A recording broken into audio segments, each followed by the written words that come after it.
Good evening students.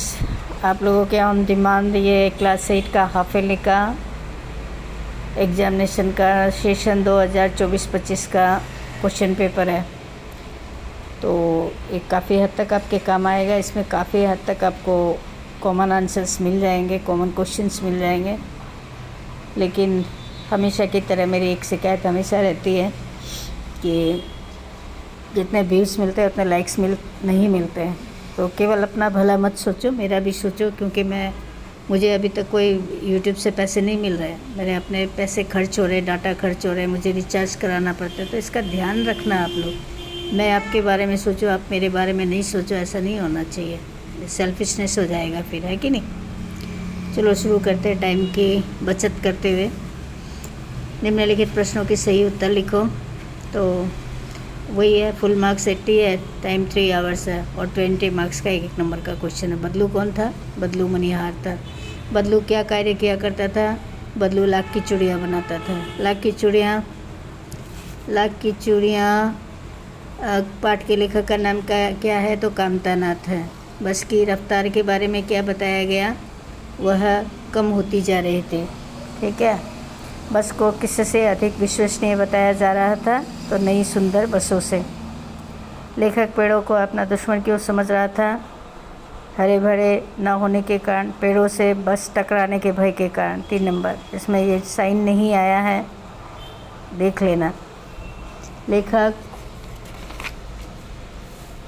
को किसकी अंत्येष्टि करने का भय सता रहा था? तो लेखक को किसकी अंत्येष्टि?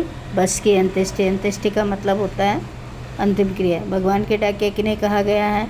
भगवान के डाकिये पक्षी और बादल को कहा गया।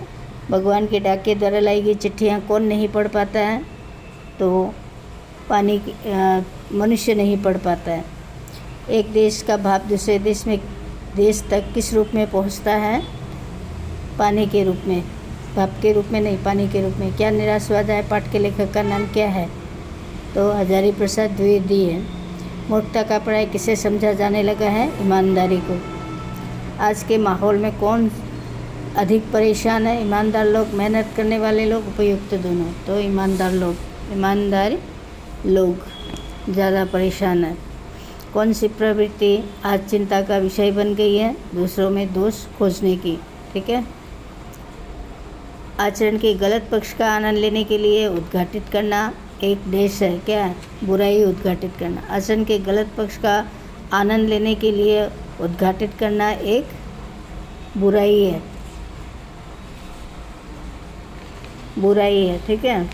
लोग ड्राइवर को क्यों पीटना चाहते थे? गलत फहमी के लिए। बस का कंडक्टर कहाँ गया था? बस का कंडक्टर दूसरी बस लाने के लिए गया था। वर्तमान समय में सच्चाई किन के हिस्से में पड़ी है? हीरू और बेबस लोगों के। हीरू मतलब डरपोक। कबीर किसकी निंदा करने की सीख देते हैं? ना करने की सीख देते हैं। कबीर किसकी निंदा ना करने की सीख देते हैं? तो कमज़ोर मनुष्य की। पौधे की, मनुष्य की नहीं, कमज़ोर मनुष्य की। कबीर के दोहों को किस नाम से जाना जाता है? साखी। अब आते हैं प्रश्न पर। 2 नंबर। दो नंबर का 7 प्रश्न है। बचपन में लेखक अपने मामा के गांव चाव से क्यों जाता था? और बदलू को मामा न कहकर बदलू काका क्यों कहता था? तो चाव से इसलिए जाता था क्योंकि लाख की रंग बिरंगी गोलियाँ बना के बदलू देता था। मामा इसलिए नहीं कहता था क्योंकि गांव के सभी बच्चे उन्हें काका कहते थे। पेट्रोल की टंकी निच्छेद होने पर ड्राइवर ने बस चलाने का इंतज़ाम कैसे किया? है ना। इंजन को गोद में ले लिया और नली से पेट्रोल डालने लगा। लेखक को शाम वाली बस वयोवृद्ध से क्यों लगी? क्योंकि वह बहुत ज़्यादा पुरानी थी। भगवान के डाकिये सरकारी डाकियों से किस प्रकार भिन्न है? तो भगवान के डाकियों को कोई सैलरी वगैरह नहीं देनी पड़ती, मनुष्य के डाकियों को देनी पड़ती है ना। और भगवान के डाकिये जो होते हैं वो किसी सीमा के मोहताज नहीं होते। किसी दूसरे देश में भी आराम से जा सकते हैं, उन्हें किसी एयर टिकट की ज़रूरत नहीं पड़ती। टिकट बाबू की किस ईमानदारी को लेखक चकित हो गया था? जो पैसे उन्होंने दिए थे गलती से रह गया था। 10 रुपये की जगह 100 रुपये का नोट दे दिया तो 90 रुपये वो लौटाने के लिए आ गए थे। कभी की साख्या पाठ में तिनका किसका प्रतीक बन गया है? कमज़ोर व्यक्ति का।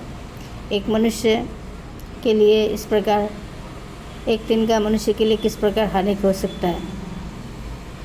एक मनुष्य के लिए किस प्रकार हानिकारक हो सकता है? तो कमज़ोर व्यक्ति जो है तिनका मनुष्य के लिए हानिक हो सकता है, क्योंकि एक तिनका को कोई भी हवा मार के उड़ा दे सकता है।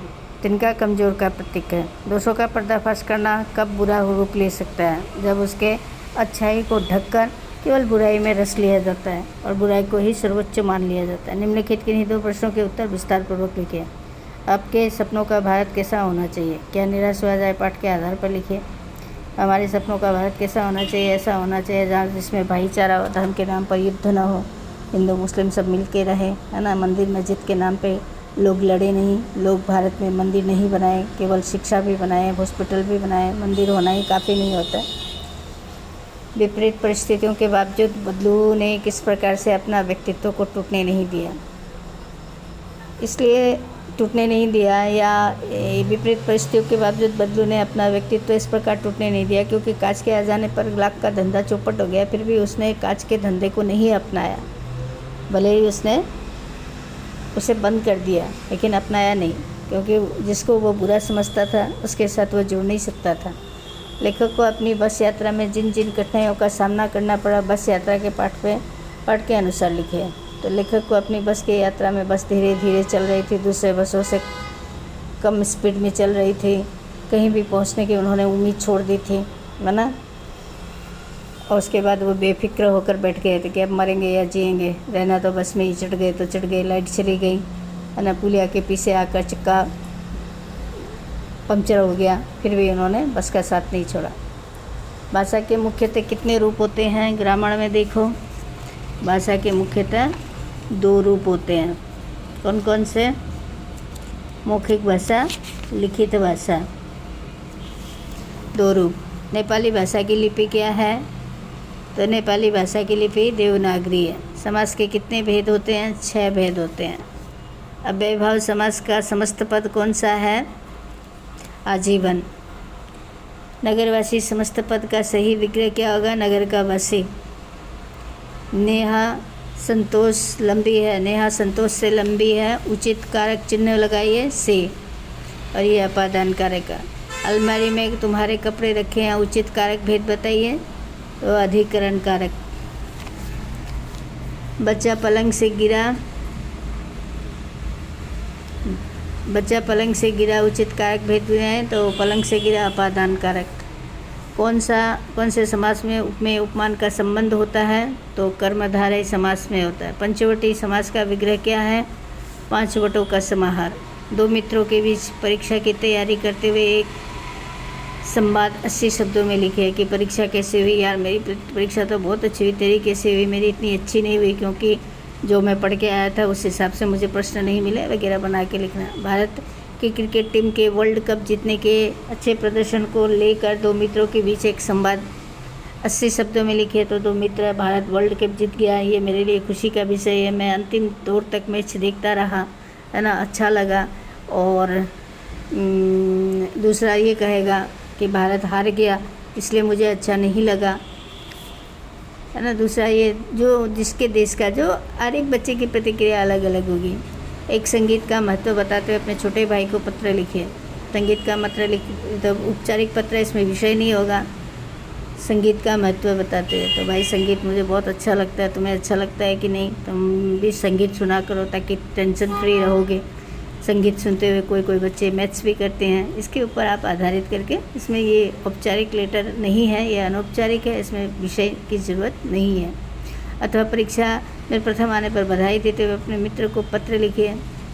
तो मित्र को पत्र लिखना भी अनौपचारिक पत्र है, तो इसको भी जो भी आपका मित्र है, राम श्याम, उसके बारे उसका नाम लेते हुए लिखना कि तुम प्रथम आए हो, इसके लिए मुझे बहुत खुशी हुई है, तुम्हें बधाई देता हूँ, तुम और अच्छे करो, माता पिता का नाम तुमने रोशन किया है ना, स्कूल का नाम रोशन किया, मेरे मित्र होने के नाते मुझे तुम पर गर्व है, वगैरह लिख सकते हो। दिए गए प्रस्थान बिंदु के आधार पर 100 से 120 शब्दों में एक लघु कथा लिखिए। प्रस्थान: एक आदमी धन कमाने दूसरे राज्य में गया।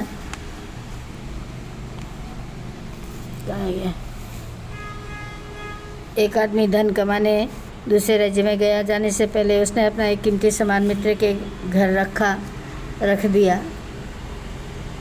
तो इसको आप बना के लिखोगे तो ये क्या कहानी बनेगी? वो वापस जब आता है तो मित्र कीमती सामान देने से मना कर देता। कौन सा सामान रखा था मुझे तो याद नहीं। इस आधार पर बनाकर आप लिखोगे तो मित्रता में भेद आ जाता है। फिर 5 नंबर में क्या दिया हुआ देखो, सफल और असफल मनुष्य में क्या अंतर है? यही एक कि अपने को परिश्रम का मूल्य मिला और दूसरे को नहीं, परंतु इसके पीछे क्या रहस्य है? सफल मनुष्य ने अपना सारा काम बुद्धिमानी और सजगता से किया, जबकि असफल व्यक्ति है ना, जबकि असफल व्यक्ति ने अपना काम बोझ मानकर किसी प्रकार बस पूरा किया। ऐसे लोग काम तो बहुत करते हैं किंतु संपूर्ण निष्ठा और आस्था के साथ नहीं करते। परिणाम ये होता है कि उनके द्वारा किए गए कार्यों में अपेक्षित सफलता नहीं मिलती, मतलब जितनी मिलनी चाहिए थी उतनी नहीं मिलती, और व्यर्थ ही भाग्य को दोष देते हैं। सफल और असफल मनुष्य में क्या अंतर है? काम करने के ढंग में अंतर है, निष्ठा में अंतर है। कोई एक पूरी तरह से अपने काम में समर्पित नहीं होता, वह असफल होता है। बहुत अधिक काम करने पर भी लोग असफल क्यों रह जाते हैं? क्योंकि वो ढंग से काम नहीं करते। सफल व्यक्ति के काम करने के पीछे क्या विशेषता होती है? वो ढंग से काम करते हैं, अपने काम में पूर्णता प्रदान करते हैं, 100% देते हैं तो 100% सफलता मिलती है। किसी लोग भाग्य को दोष दिया करते हैं, असफल व्यक्ति भाग्य को दोष दिया करते हैं। इस गद्यांश का कोई उपयुक्त शीर्षक लिखे, असफल व्यक्ति लिख सकते हो। असफलता का मुख्य कारण है ना, अब असफलता क्यों, इस तरह से प्रश्न दे सकते हो। पूरक पाठ्य पुस्तक। शंकराचार्य को जगत गुरु क्या कहा जाता है? क्योंकि वे जगत के गुरु थे। चाणक्य का जन्म कहाँ हुआ था? चाणक्य का जन्म लिखना मुझे अभी याद नहीं है कहाँ हुआ था। कालिदास का विवाह किसके साथ हुआ था? विद्युत्तमा के साथ हुआ था। उनकी एक रचना का नाम लिखिए, अभिज्ञान शाकुंतलम। आर्य समाज की स्थापना किसने की थी? इसकी स्थापना का मुख्य उद्देश्य क्या था? स्वामी दयानंद सरस्वती ने किया था आर्य समाज की स्थापना का उद्देश्य ये था कि भारत को एकजुट में रखना, भारत में है ना, भारत में हिंदू सांप्रदायिक संस्कृति का विस्तार करना।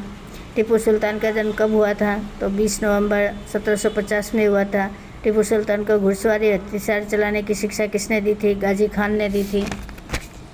तो ये पूरा प्रश्न पत्र का समाधान समाप्त हुआ। उम्मीद है आपको पसंद आएगा, आप इसको पढ़ोगे और आने वाले एग्ज़ाम के लिए तैयारी करोगे। इसमें से कई सारे प्रश्न आपको मिल जाएंगे। अगर मैंने ढंग से रिप्लाई नहीं दिया है तो आपके आंसर जो किताब में लिखे हैं उनसे पूरी तरह से अच्छी तरह से पढ़ना, क्योंकि मेरे पास अभी किताब नहीं है और कुछ बातें मुझे याद भी नहीं है इस समय। तो किताब के साथ इनको मैच करके आप पढ़ना ताकि आपको अच्छे नंबर मिले। All the best. अपना ख्याल रखना, लाइक करना, शेयर करना, कमेंट करना ताकि मुझे मोटिवेशन मिले और अच्छे वीडियो आपके लिए बना सकूं। Bye, take care.